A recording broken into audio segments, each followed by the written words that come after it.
From the Oklahoman newsroom, this is a Thunder update. I'm Jenny Carlson here in studio with Maddie Lee, a Thunder beat writer. Maddie, we're sitting here the day after the Thunder finally gets a road win. They headed to the nicest road venue they could find and beat the Golden State Warriors on Monday night.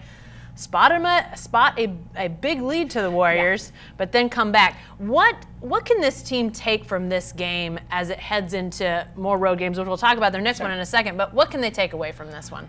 Well, it's funny because overall, it was probably their least encouraging road game so far this season because they've played so many really good teams very close.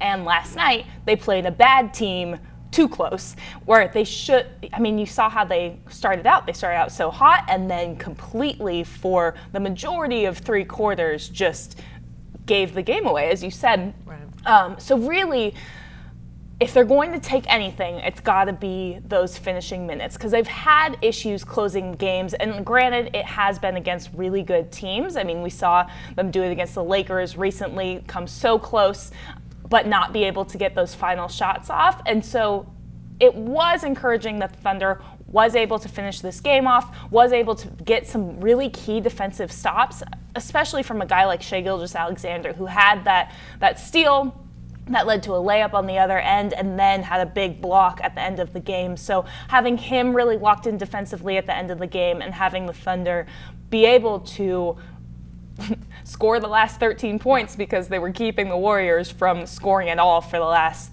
3 minutes or so. Yeah, in that 13-0 run to finish the game, obviously that was the most encouraging part of that whole game for the Thunder. Did you most like the way the defense locked in, or did you like the rhythm the offense found at the end of the game? I think a little bit of both. There's some caveats because Warriors were playing with 8 guys who aren't used to playing that many minutes. So you'd expect that they'd be tired. But I think for the Thunder, the defense has got to be the thing that leads the way for them, especially against really good teams, because they're not the kind of lights-out shooting team that would be able to pull themselves back into a game just by going crazy on the offensive end. They really need to get stops and let that momentum pull them into, you know, those 13-0 runs and such. I mentioned that this is obviously the first road win for this team this year. They stay on the road Wednesday night in Portland, a much better team, the Blazers, than the Warriors are at this point in the season. But what carries over in your mind? What do they need to do the same? What do they need to do better to actually maybe get on a little bit of a streak on the road? Right. Well, what we've seen from the past few games is that where the Thunder gets in trouble is when their transition defense starts failing them. And it's not even necessarily their defense. It's things like missing open shots and so the Warriors can grab a rebound and score, or turning the ball over.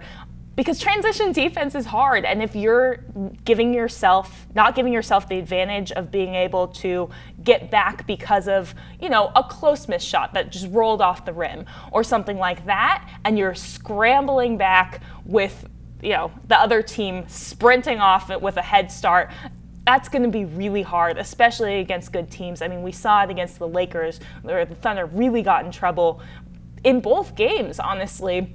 Especially that first game when the Lakers scored 30 points in transition, but even the second game when they cut it to 19, that was when the Lakers got into a bit of a run, and that was the same thing as last night. So in order to be able to control the game, the Thunder really needs to be able to lock down on transition defense and do that, especially in the third quarter, because we've seen how much of an issue third quarters have been for them. That has been consistent whether on the road or at home. Lastly, about this game Wednesday night, everybody around here knows how good the Blazers are after that playoff series last year, but they've added a familiar face. Yep. Carmelo Anthony back in the NBA, back with the Blazers.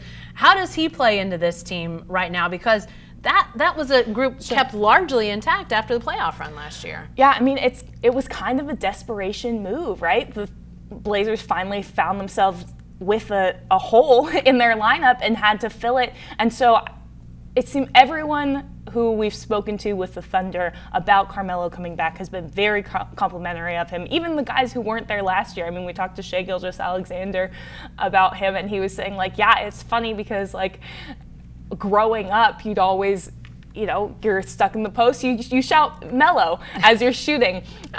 So he's obviously a very strong offensive presence. You don't pick him up without knowing his defensive deficiencies, but he's been playing really well for them, and especially as of late. So good pickup, and really nice to see him not have to finish his career with last year's debacle. Yeah, definitely so. Well, Thunder fans will get a look at Carmelo and all the Blazers Wednesday night, 9 o'clock tip out in Portland. Maddie will be there. Be sure to stay with all of us as we continue to follow the season. And be sure to stay with the best coverage team anywhere at Oklahoman.com every day in the Oklahoman.